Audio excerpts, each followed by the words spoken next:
Welcome to Goalie Science, the podcast where we bridge the gap between scientific theory and practice around goaltending, presented by Resilient Hockey. My name is Ben Cernick. I master that introduction straight off the dome, no preparation, and I'm here with Jamie Phillips. Hey, I also forgot that I sent you like a huge novel introduction. We should maybe consider it because I think No, I didn't write it down. No, I didn't even read it. I skipped right over I it. still have it. I still have the archives of it. But it's good to be here. A little bit of scrambly weekend for us. We were able to come together. But the topic today, I think this is a good one. This actually might be a two-parter, because this is a really, really important thing. We briefly mentioned it on the pod before, but that is communication. And this communication takes many different forms. But the one we're going to talk about right now specifically is goalie coach to goalie communication. And in the future, we might talk about goalie coach to goalie, because we are, as goalie coaches, kind of that bridge or the telephone between the head coach and the actual goalies. But for right now, we're going to talk about, dealing with your athletes, communicating with your athletes, and communicating with your athletes' parents. And how can we do this? So Ben, this was your idea. This is your topic. When you are, what are you looking for when you get like a new goalie, someone you've never met, first time on the ice? Like how do you set that up? I'd like to first acknowledge that this was not the topic I thought we were talking about, but I'm happy to take it this direction, Jamie. I'm always enthusiastic when you don't listen to me. Which is, I actually, now this, well, no, you just said communication. I was like, oh, okay, communicating. If everyone didn't know, Jamie likes to hear what he wants to hear.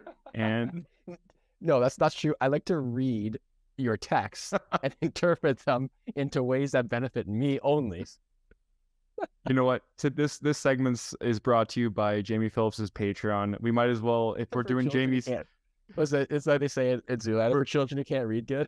Yeah, the school for reading good for kids who can't read good. Yeah, that's where we're at with Jamie. All right. Well, if we're gonna talk about this, I think the thing that I think about in this context. So how do we communicate, or how should we try to communicate with goalies? I think first and foremost, something to just understand, and this is a blanket statement that I'm fine saying, is that people respond to things differently, and not every person is going to respond to something the same way.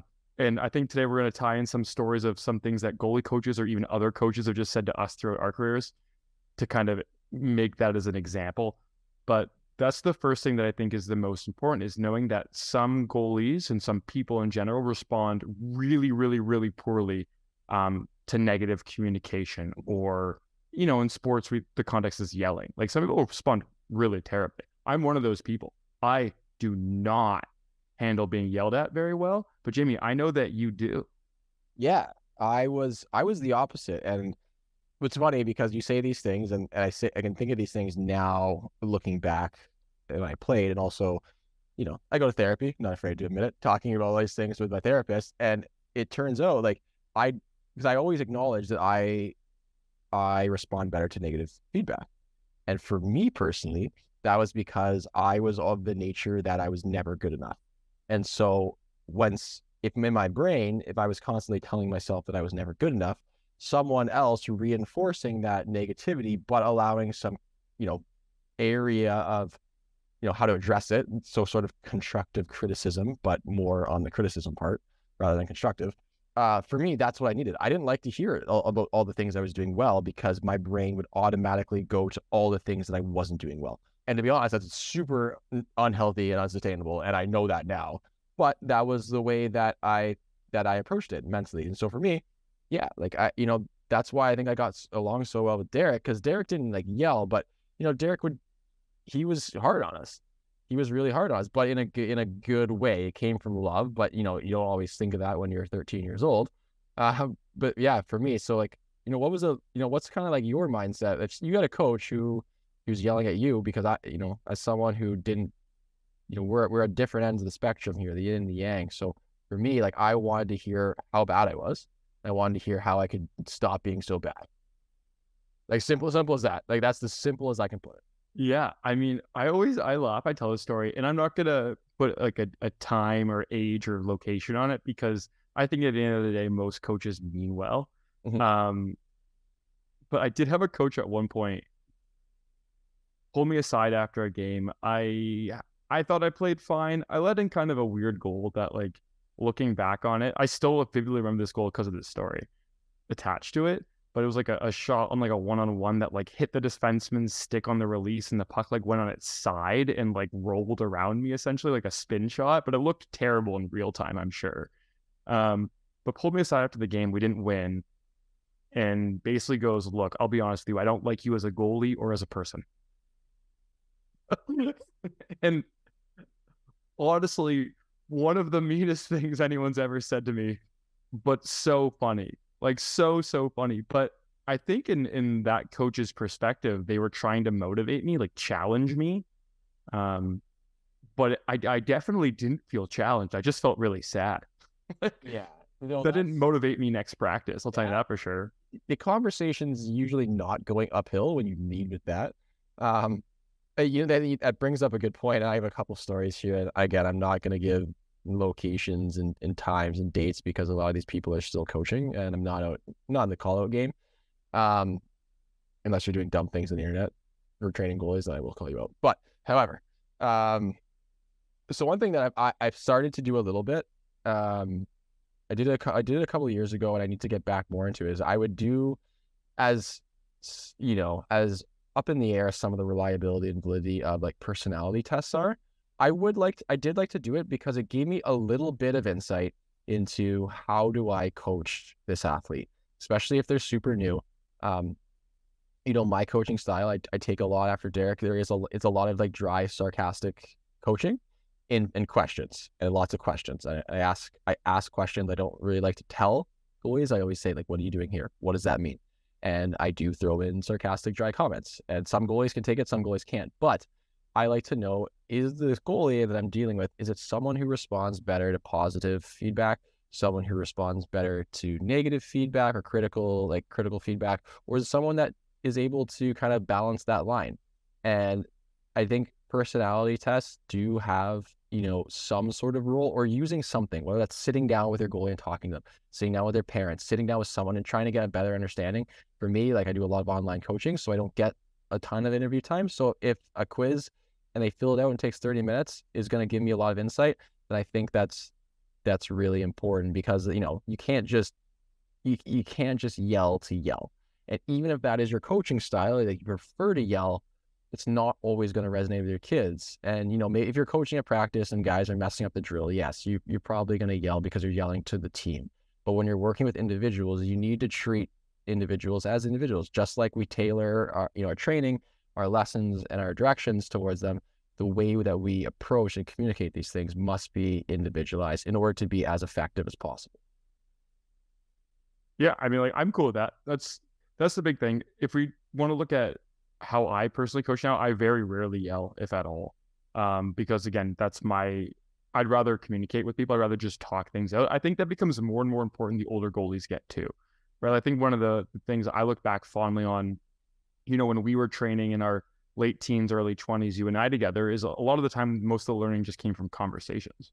Yeah. Right? Oh, that's the best. I love that. And I make sure that when I coach, like, I ask all my goalies, like, when I'm coaching one, I'm like, get in here, listen. And I think you say that, and I think when I looking what I just said, like, I actually don't yell. The only time I yell is when goalies don't follow their rebounds, and I say, follow it. And like, that's just, you get that intensity up. Raising your voice is not yelling, though. Yeah, like, let's okay, so you're right. So I don't think I've actually ever yelled. I raise my voice when I want the intensity to be higher. And then usually when I'm coaching with younger kids, I like to make kids laugh. I feel like that's a really good way to learn. Like, there's a story I can have. I had like a 9-year-old girl I was coaching over Christmas break, and she was struggling catching pucks, and I wanted to catch it in her pocket. So, like, shooting out her glove, she's not catching it. I was like, hey, is your glove broken? She's like, no. And I was like, is there a trampoline in your glove? And she's like laughing, and getting laughing. So, like, okay, so you don't want it to bounce out, where are you going to catch it? And like, that's different than how I'm going to approach it with an 18-year-old, where it's bouncing out of his glove. And then even my tone, I might say the same thing, but my tone is going to be completely different. It's going to be like, is your glove broken? Like, what's going on? And they'd be like, I'm just not feeling it. Just catch it in your pocket. You've done this a million times. Watch the puck into your glove. And so I think the tone and the way you approach it is really, really important. And you need to, I hope everyone knows these things, But then again, I have seen some, like U12 coaches just absolutely losing their mind in their team. So the craziness. Yeah, and I mean, I don't want this to go where the conversation goes, but there is like the idea of safe sport, at least in Canada, where they're pretty discouraging of like a significant amount of yelling at people, because that's not really inherently safe. Like again, there's a difference between yelling so that people can hear you, right? Yeah. Like I want to make like that's I think that's just raising your, you think you're right, like raising your yeah, voice, and then like yelling infers like being angry or like there's some yeah, sort of malicious undertones to it. yeah, right. And I think again, there's different ways to motivate people, and like we've kind of talked about the whole time is, or so far this episode is that you need to just understand how to motivate people and get the best out of them. For younger goalies, for younger kids in general, I don't think that means yelling at them ever. Like I'm actually, this is one of my weird hills that I might die on.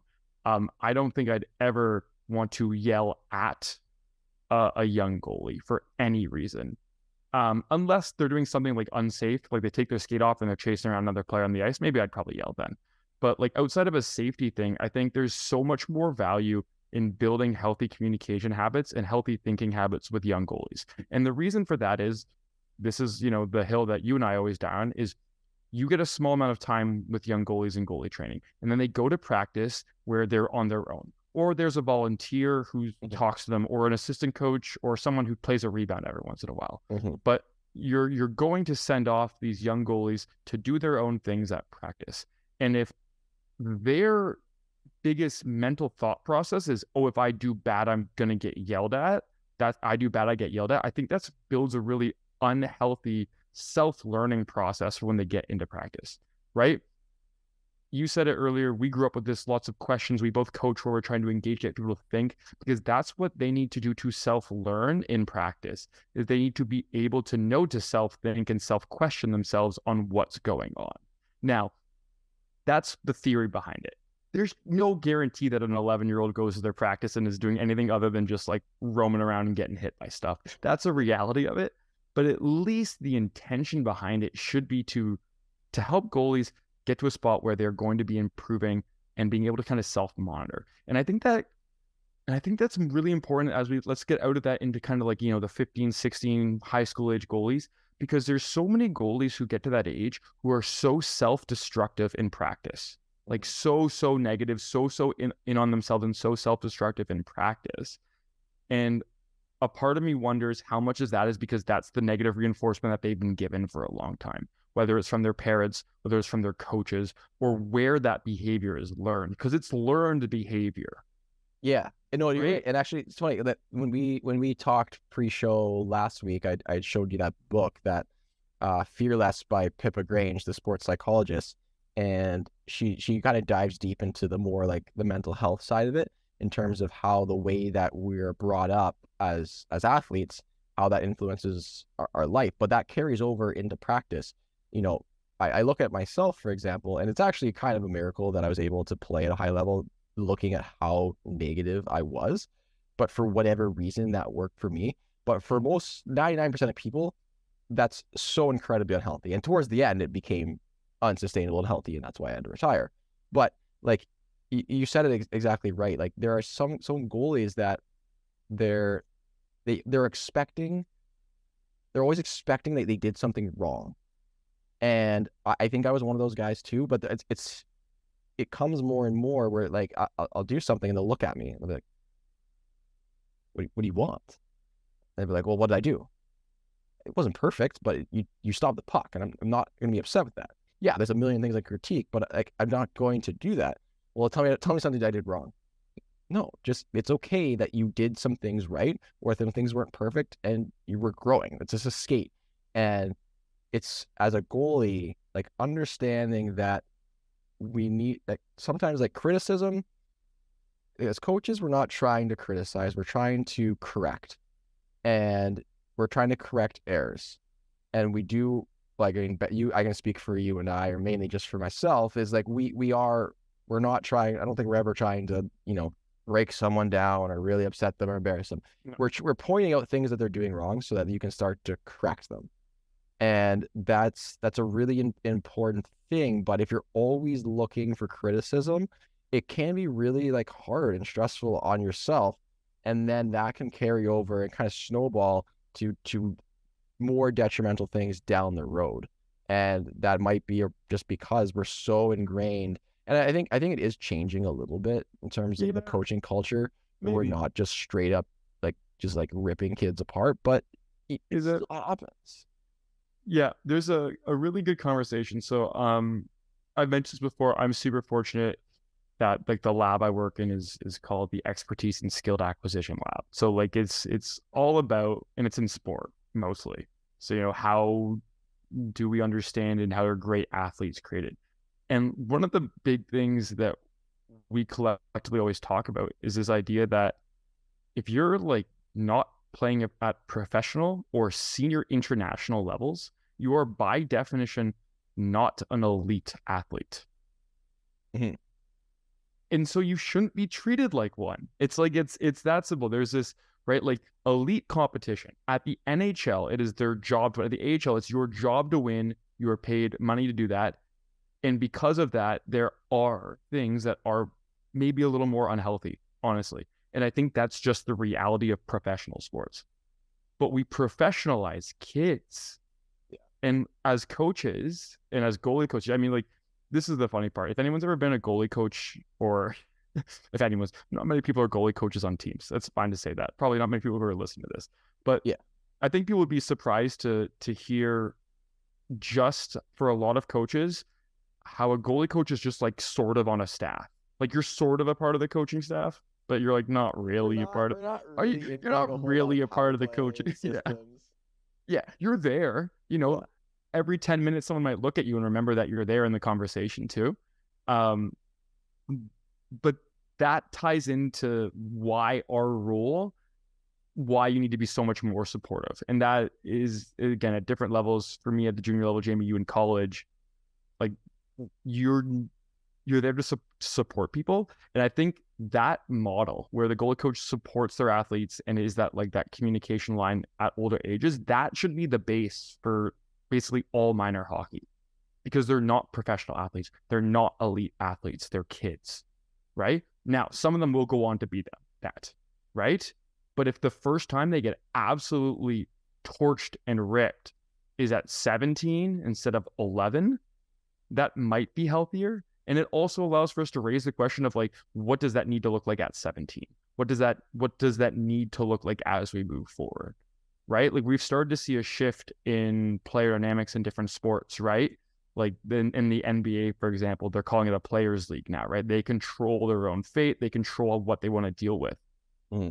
Right? And we're seeing a little bit more in the NHL probably too, honestly, where players are like, I don't want to deal with this coach. We're tired of this. We don't want to be screamed at anymore, right? Like, yeah, Daryl Sutter just got fired again, right? He's got the John Tortorella's coached how many teams now?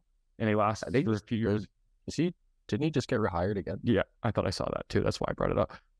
But like we see those people on media, and then it gets emulated or brought back down to minor hockey, and it's like, holy cow, right? Yeah, and it's usually the goalie coaches typically aren't the ones going crazy, but there are some that maybe are a little more loud or angry than others, and that's just different coaching styles. But you tend to drift towards and resonate with a certain type of style that your coach just naturally has, and I think that's important too. So like if you're, well, you know, we always talk about finding different goalie coaches, game with different goalie coaches. Communication is a really important thing too, when to look at alongside just like overall like technical stuff and like all the sort of intricacies of goalie coaching.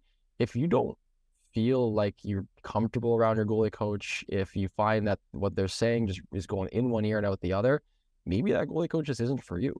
Yeah. And the same thing about like someone comes skate with me and what I say isn't like resonating, they're not getting it, they don't like it, then I don't want that goalie to have to skate with me, because they're not going to get that much better with my coaching style. I think that's really important. And someone actually said that to me once. They're like, I think it was, they came with like strength training. They're like, well, why do they're like, Jamie, if you keep saying that you don't want your athletes doing these, you're never going to work. I'm like, I want to work with athletes that want to work with me. And if athletes that don't like the way that I train or coach, I don't want to work with them. I don't want them to work with me because they're not going to get better. Like Yeah. they're not going to get better working with me because they're not going to listen to what I say. So I want goalies that, resonate with me, like my coaching style. I can adapt to them, but the bare bones of how I coach and my philosophies are going to get through to them, and that ultimately is going to make the biggest difference over time. And if you are watching on video, Ben just threw a flash bomb into his into his house, and it's very bright. Sorry about that. Just completely derailed Jamie there, which is going to be a great time for Now our I'm trend. blind. Yeah, well, yeah, you don't need to see anyway. It's fine. Your playing days are over.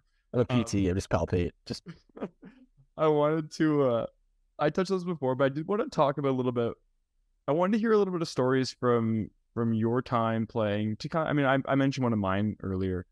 The stories from your time in pro, stories in your time in minor hockey, and like just thinking about when we played for some of the same coaches actually, which is funny to think about. But going back, like how early, and how similar you were treated in that respect from a communication standpoint as an athlete. Like I'm pretty curious. Like I said, I had some great coaches. Very lucky to have them. They were excellent with me. And then I had some coaches who were really mean. And I'll share a story after about how to not build up your freshman goalie. But I want to hear a Jamie Phillips story first. Do you have either a good one or a bad one? I'll also take good stories. man, the problem is like I can't even think of any good stories because the bad ones are just so burned into my mind. Most of them come from like head coaches. Yep. When you had said your story earlier about the I don't like you as a goalie person, it reminded me of one. I'm not going to give the time and place because it'd be too easy to figure out. I do not like this coach to this day. I wonder why. I wonder why. But one of the things, so I wasn't playing I was not playing. I just wasn't playing.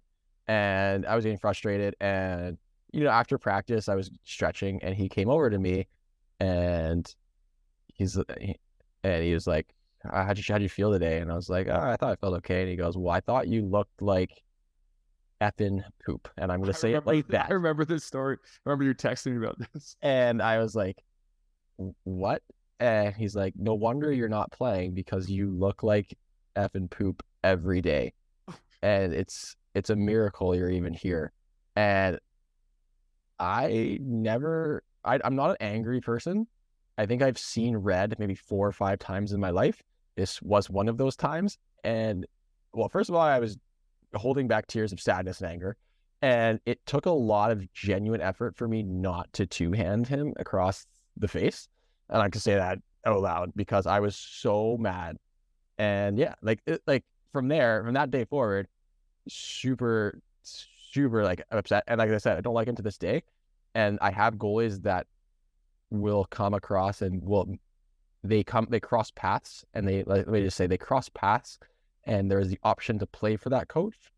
And I tell them not to.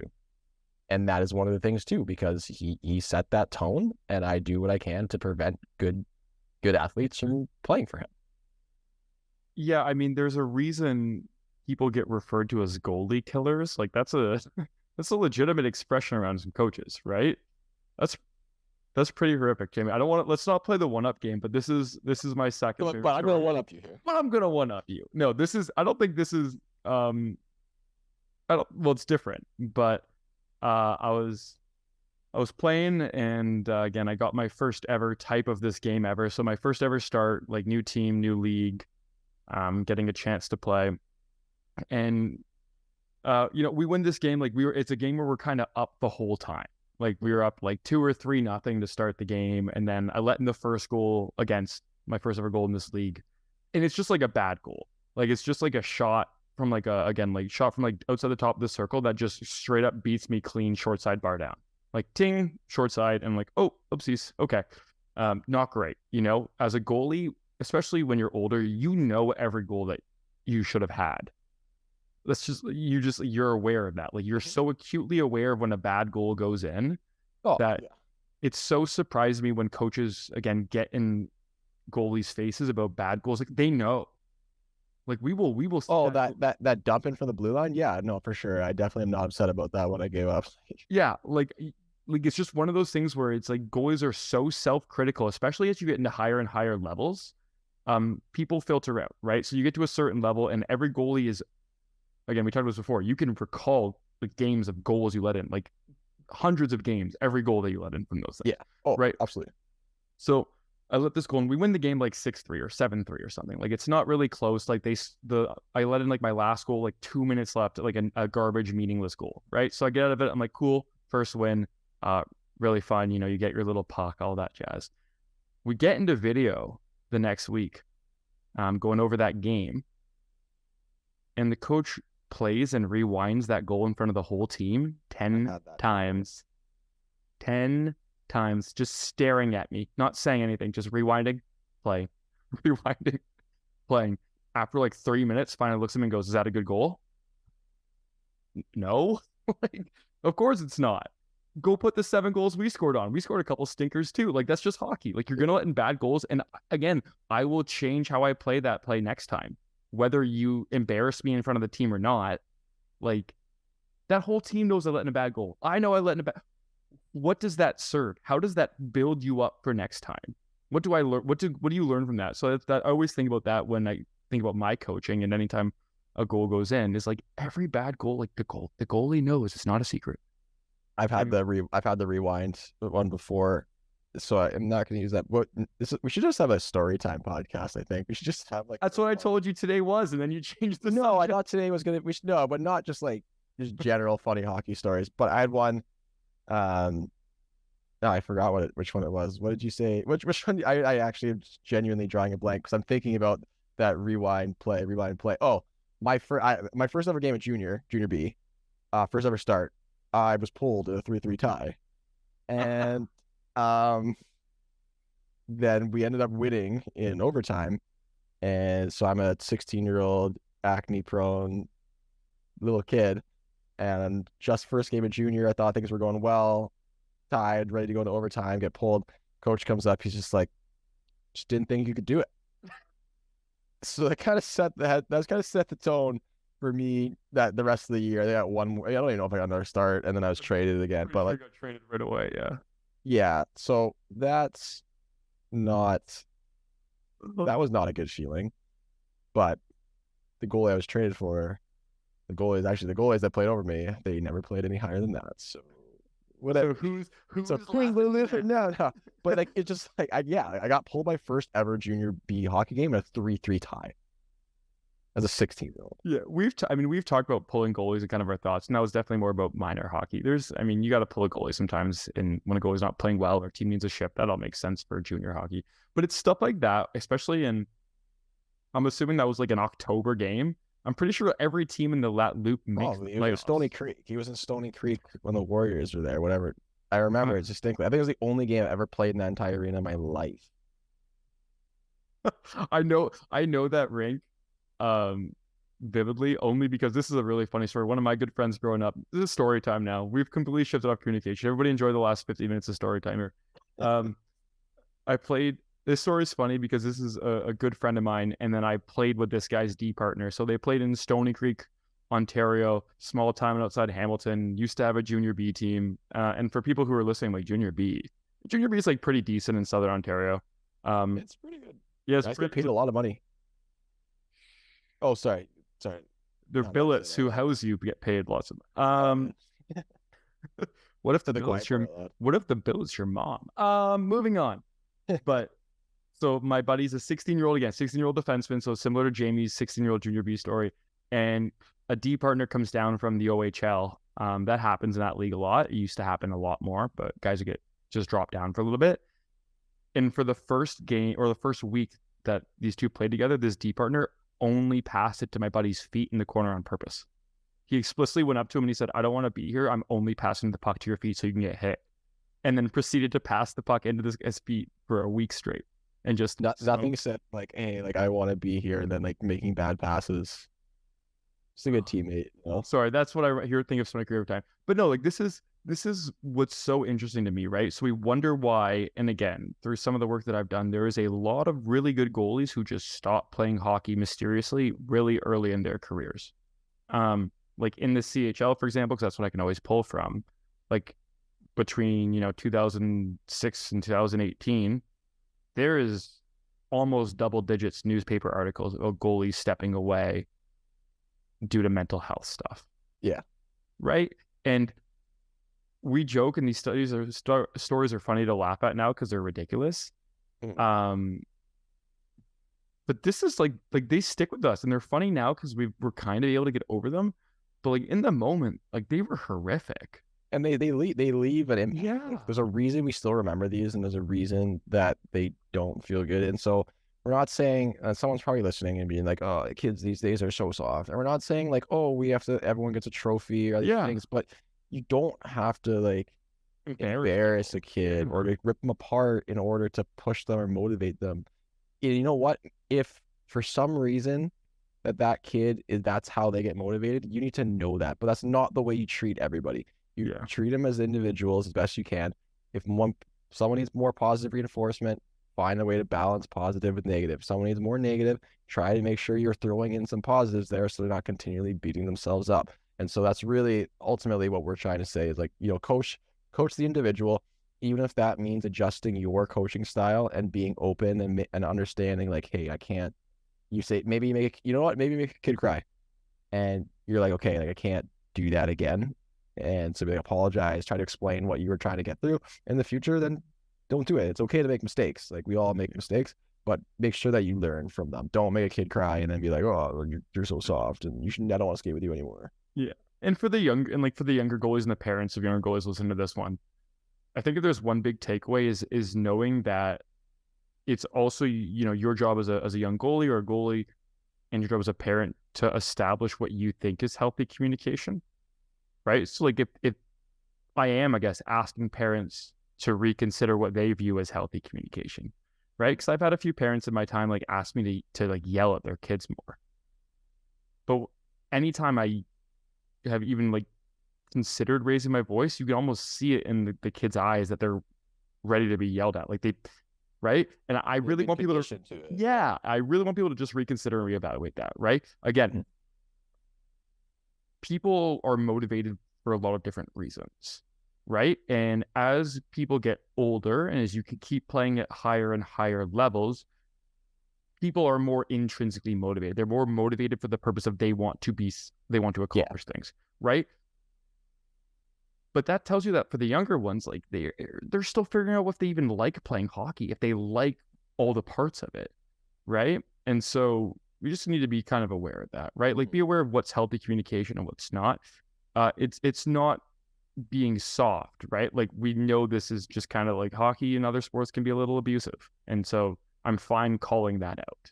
Yeah. Right. Like I'm fine drawing the line between, healthy communication, like, hey, Ben, this wasn't a great goal. It's fine. Like, what adjustments are you going to make next time on this? Like, that's all that needs to be said, right? Like, we're talking about the rewind goal situation. Jamie, you let in a bad goal, team's going over in video, coach finishes like kind of what happened on the play.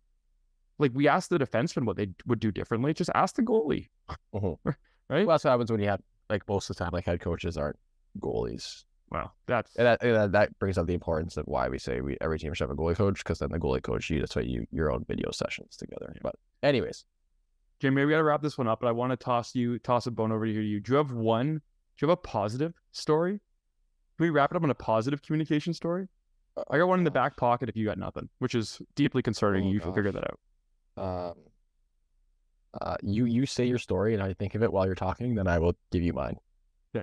We're going to reverse this one. I'm actually going to completely shout out this coach. I played in New England in high school prep hockey, and that includes playing fall hockey for a team. And I played for a coach out of the greater Boston organization.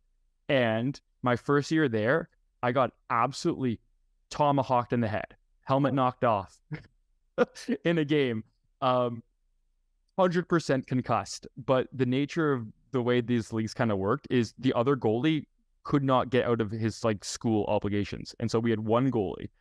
And so I played a full game concussed. I let in a goal facing the wrong direction. But like I told the refs I was fine. Like I was an idiot kid. Like I didn't, but I was then very concussed and didn't go to school for a week. So flash forward a few months after that. And like this coach the whole time, like we were playing like the state championship, and I am playing just like everything is going in. It's not bad, but you know those games where it's just like shot hits two people, hits the post and goes in. You're like, oh, okay, right? And essentially just grabs me aside and goes, hey, like this is a bit of a shit show. Can we bleep that? I'm not, now you're making my job way harder. I didn't said say- poop when I said my story, and you I- I gotta I- go ahead and bleep that from you. No, it's fine. I said sheep show. It's fine. Okay. And he goes, and you know what? Let's just go. Let's figure this out.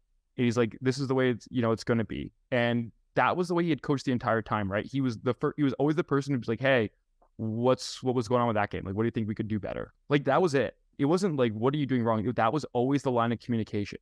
He was always like, I don't think that was great. Like, what needs to change? It was never like, you're like, that's how simple it is. That is such a positive way to reframe that, right? Yeah, and that's super important. And I know we got to wrap this up. So no, I don't have any good stories, but positive stories. I know, Derek has said positive things to me, and I think I just like was genuinely drowning them out. But when it comes to like head coaches and stuff, I cannot think of any good stories, and that is kind of sad. It is. It is. That's right. And so I guess if there's like, if there are people listening, if there are people who have the ears of coaches, or are coaches themselves, whatever that looks like, there are ways to be constructive, right? There are ways to reframe when stuff is going poorly and ways to educate. Like as a coach, you are a teacher, you are an instructor, you are a leader. So it's your job to guide people to improvement, not just like berate them when they do poorly, right? Like your math teacher shouldn't scream at you when you fail a math test. They should offer you resources to help you get better at math. Yes. While screaming it. No. Well, and then you should also be brought to the front of the class and you should have to. Yeah. Yes, exactly. Yeah. No, So but go ahead. we're going off the rails. We got to wrap it up. Yeah. Be more like Ben's coach and less like my coaches. But thanks for listening, everyone. I know we kind of got derailed a little bit. It's late at night and we're both tired. But thanks for listening, watching. Don't forget to like, subscribe, share. The podcast has been blowing up a little bit. We appreciate it. For everyone who's asking, yes, we will do the visual edge stuff soon. We also are very busy and both work about 8 to 10 jobs. So we are trying our best. We're doing what we can, but comment, like, subscribe, share with friends. If anything you want us to talk about, we'd love to talk about it. And or guests they'd like to have us on, we'll definitely talk about it more. But Ben, until next week. Until next time.